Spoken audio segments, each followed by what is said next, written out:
नमस्कार दोस्तों, गुरु with Anjani channel में आपका स्वागत है। दोस्तों, आज हम ऐसे टॉपिक पे बात करेंगे कि जहां पे मार्केट में इस समय हाहाकार मचा हुआ है।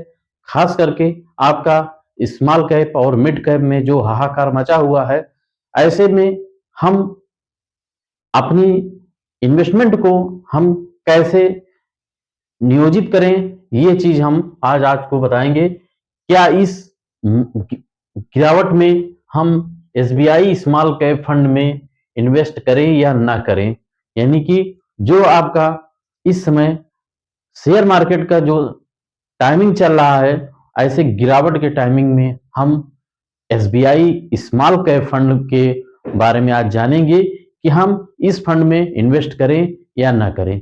दोस्तों, जैसा आप जानते हैं कि स्मॉल कैप यानी कि जो फंड आपके हैं वो लार्ज कैप, मिड कैप और स्मॉल कैप होते हैं।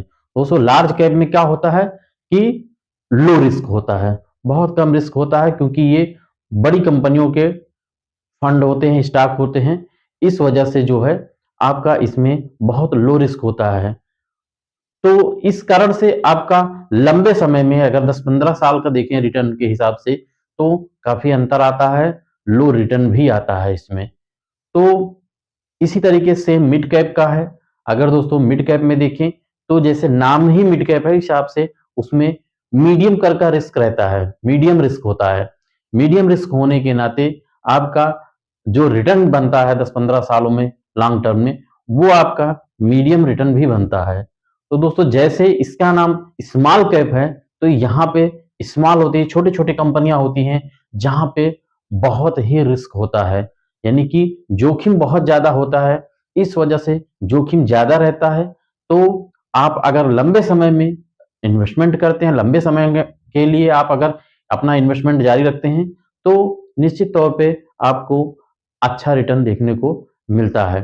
तो दोस्तों, स्मॉल कैप फंड जो है आपका बहुत ही रिस्की होता है। अगर शॉर्ट टर्म में देखा जाए, तो पैसा सबसे ज्यादा जो इस समय गिरावट का है वो स्मॉल कैप ही पिटे हुए हैं। और काफी निगेटिव रिटर्न, कई ऐसे फंड हैं जो आपको बहुत ही ज्यादा निगेटिव रिटर्न दे रहे हैं। तो दोस्तों, इस गिरावट में, ऐसी दशा में, अगर जहां पे मार्केट में हाहाकार मचा हुआ है, ऐसे में हम एसबीआई स्मॉल कैप फंड के बारे में जानेंगे कि इसमें हम अभी इन्वेस्ट करें या रुके रहें या बाद में करें। तो दोस्तों, आइए इन सब टॉपिक पे, पहलुओं पे आज हम चर्चा करते हैं। दोस्तों, जैसा कि आप जानते हैं कि क्या इस गिरावट में इस वीआई स्मॉल कैप फंड में इन्वेस्ट करें या ना करें। दोस्तों, अगर एसबीआई स्मॉल कैप फंड की बात करें, तो ये सबसे बड़ी एएमसी का अपना फंड है और जो कि काफी पॉपुलर फंड भी है।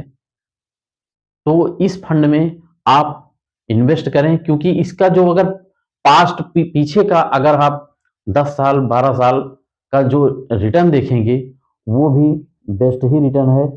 तो इस वजह से आप अगर अभी जो गिरावट का जो माहौल चल रहा है, ऐसे गिरावट में आइए एक नजर देखते हैं कि एसबीआई स्मॉल कैप फंड में के एनएबी में कितना गिरावट हुआ है। तो दोस्तों, जैसा कि आप जानते हैं कि इसके fund manager mister R Srinivasan ji हैं, जो आपको इस फंड का मैनेजमेंट देखते हैं। तो दोस्तों, एसबीआई स्मॉल कैप फंड में पिछले एक हफ्ते में पिछले एक हफ्ते में आपका -0.30% है।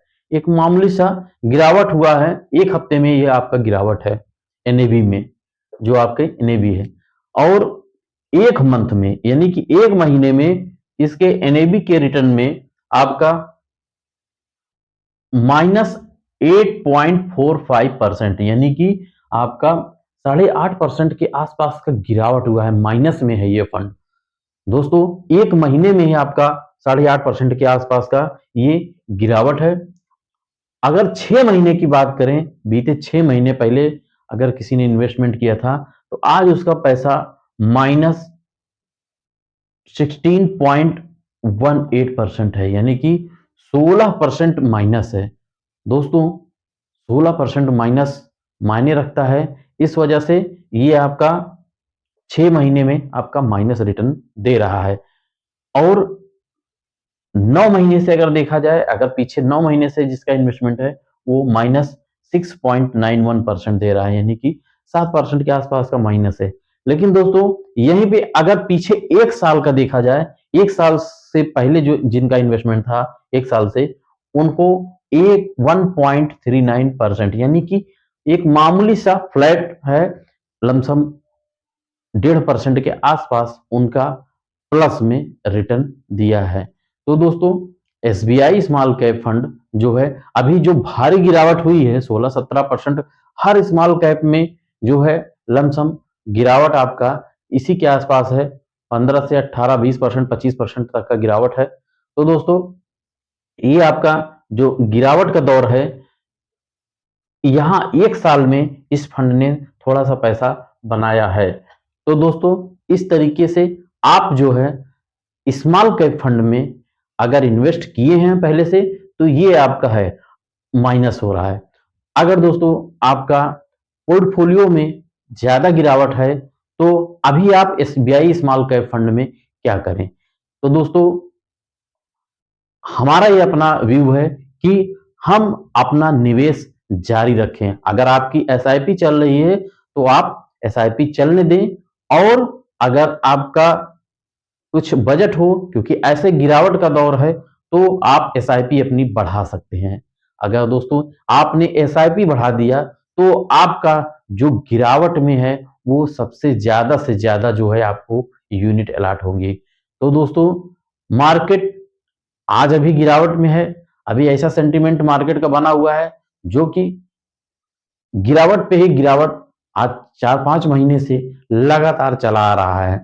सितंबर के बाद से लगातार गिरावट का ही दौर चल रहा है। तो दोस्तों ऐसे सेंटिमेंट में आप जो है अगर अपनी एसआईपी कंटिन्यू रखेंगे और अपनी एसआईपी थोड़ा सा बढ़ा देंगे, तो आपका जो माइनस का है, जैसे मार्केट थोड़ा सा फ्लो होता है तुरंत तुरंत आपका वो फिर रिकवर करता हुआ नजर आएगा। तो दोस्तों स्मॉल कैप फंड जैसा कि एसबीआई स्मॉल कैप फंड अपने आप में एक स्मॉल कैप कैटेगरी में पॉपुलर फंड है, और आप इसमें अपना निवेश आप कंटिन्यू रख सकते हैं और अपना निवेश एसआईपी बढ़ा भी सकते हैं, जिससे आपको गिरावट का अधिक से अधिक लाभ मिल सके। दोस्तों ऐसे सिचुएशन में अपने निवेश को नहीं रोकना चाहिए जहां पे हमें यूनिट ज्यादा मिल रही हो।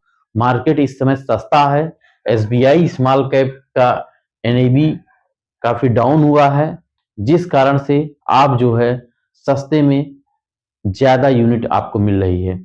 जब दोस्तों ज्यादा यूनिट मिलेगी तभी जो है हमारा ज्यादा लाभ भी होगा, और हमें उस फंड में रिटर्न भी ज्यादा देखने को तभी मिलेगा दोस्तों। और हमेशा जो है लंबे समय में आपका स्मॉल कैप ने अच्छा रिटर्न दिया है। तो दोस्तों इस तरीके से आज का ये टॉपिक रहा एसबीआई स्मॉल कैप फंड का। जैसा कि आपने देखा कि एसबीआई स्मॉल कैप फंड ने 1 हफ्ते में, 1 महीने में, 6 महीने में, 9 महीने में और 1 साल में क्या इनका एवरेज एनएवी का रिटर्न रहा।